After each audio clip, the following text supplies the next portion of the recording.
This robbery video has 16 million views. But I swear, the editing exposes everything. Not because it's sloppy, because it's too perfect. In one moment, there's a wide shot where you can literally spot someone who shouldn't be there. Then there's a drone shot that makes no sense if this was real. And the audio is so clean, it feels like a movie, but your brain still buys it. That's the scary part. There's an editing sweet spot where everything feels believable. And then there's a point where it loops back and you start doubting every single shot. And once you see the giveaway, you can't unsee the rest. This stranger thinks we're about to rob a real bank. But he doesn't know. Open the door! These people are all actors. Mac is fully unmasked. That's triggering a little bit of a BS meter already. Like, what do you mean you're robbing a bank without a mask on? The trick I used. I'm Agent Ross. We're with the FBI. Can we have a quick word? To convince this grown man he'd be robbing a real bank. Here is part of the big problem that I feel with Mr. Beast videos and the same with this Mac video. I love creative stuff like this. Obviously, there's a few imperfections about it, but for the most part, it looks very hyper-realistic and it blends in with the scene pretty well. That's the problem. These things look super cool and they help you visualize things, but sometimes when they look too good, it makes you question, well, if they can fake this and make this look real, then what else could they fake? And now you're starting to doubt the whole story. I'm in. Might change the way you see me forever. I love the ticking of the clock and the boom sound effects. Mac obviously knows how to build tension, but what he's really good at is making something bigger than it actually is. So he's kind of pulling out all the stops in terms of music, sound effects. He's pulling out everything, because if he doesn't, then it's gonna fall flat. But the problem is if you push the music and sound design and all these things too far, you arrive at the same destination where you're still questioning even more than you were at the beginning. Quick thing, if you like this kind of, wait, something's off editing, I put a free guide below. It's 12 editing tricks that consistently make videos feel faster, cleaner, and way harder to click off. Grab it after this because the next shot is where it starts getting weird. But this has got to feel real, so I'm gonna risk my own life just to convince Adam. Oh my God. It is. Keep it steady! Oh. As close as you can, Adam!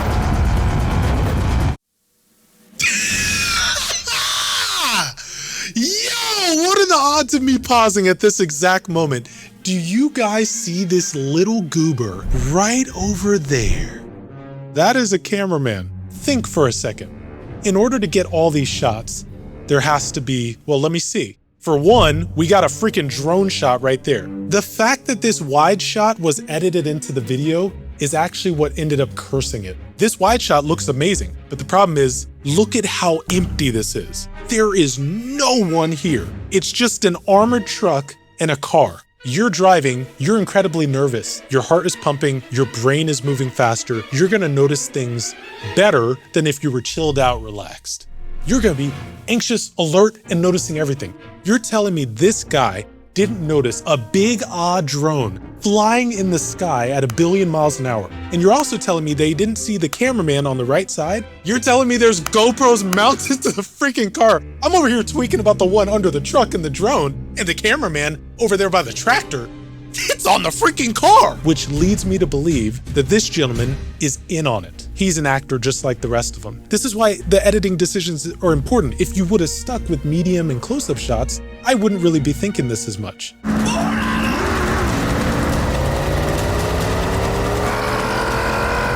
Meanwhile, the armored truck has no idea that this dude is screaming his balls off 10 feet behind him in the middle of nowhere with no other cars around, with an engine going.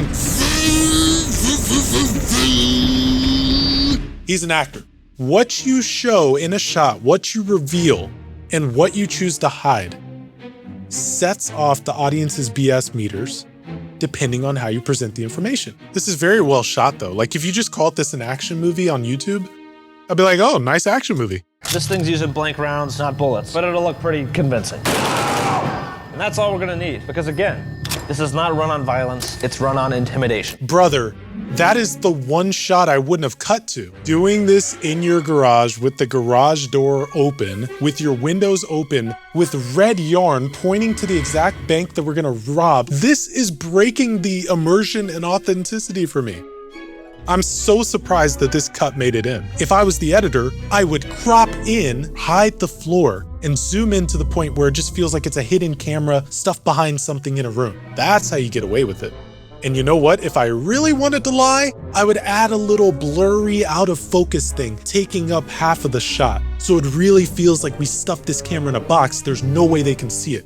That's how I would do it. I hear you. It's just, I don't know, just seeing it all right here. His voice is incredibly clear, and the only way to get audio that clear is with a boom mic, and it has to be positioned perfectly, pointing to him, which means that he's mic'd up, which means that he's aware that this is not a real heist, which means that the entire video is fake. I teach editors this exact problem inside Elite Editor Academy, where everything looks perfect, and that's the issue. But right now, watch this next shot. Do you trust me?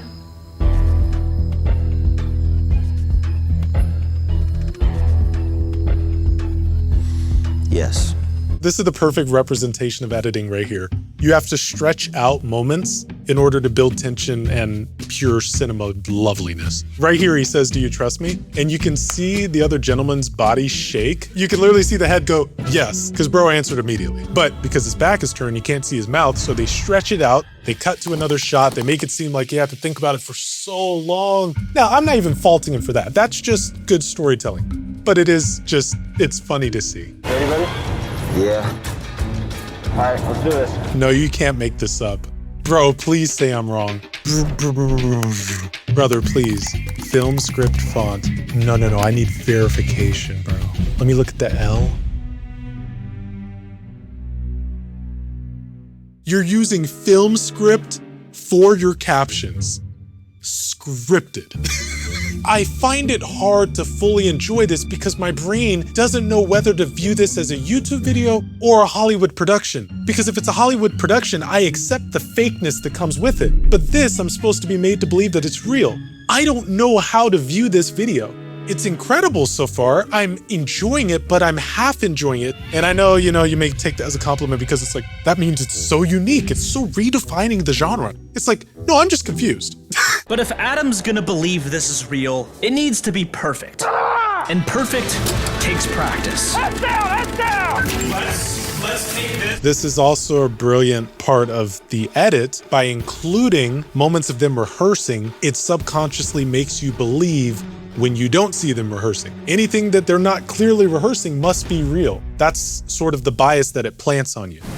7, 6, 11, they're doing the 5, thing 9 from and that 20 miles a trailer. day. 28 years later, used this in their trailer and I got chills from it and it was iconic. But here, it almost feels like an imitation that's not hitting as strong as what it's imitating. 11, 17, 32 the day before. No, that was way too quick. There is something they don't want us to see here. Hold on. Disclaimer, the following scene contains simulated gunfire and stage robbery scenario. There is prop firearm firing blank rounds. Adam and all participants were aware of its use and no one was placed in danger. So are we still gonna act like this is just a regular, like, he pranked somebody and got him to rob a bank? Like, no, this is so far removed from that. This is literally, what would you call it? This is the equivalent of scripted television. And that's why that disclaimer is so quick. Because if you read it, your immersion is broken. I just want to acknowledge this editing is very good in this video. From an action movie perspective, I would be like, yes, this is cinema. But it's just, when editing sets off the BS meter, it is a problem. And I'm not the only one. There's tons of people in the comments saying the exact same thing. Now, if this robbery already feels staged, wait until you see what Mr. Beast's edit is doing. Click that.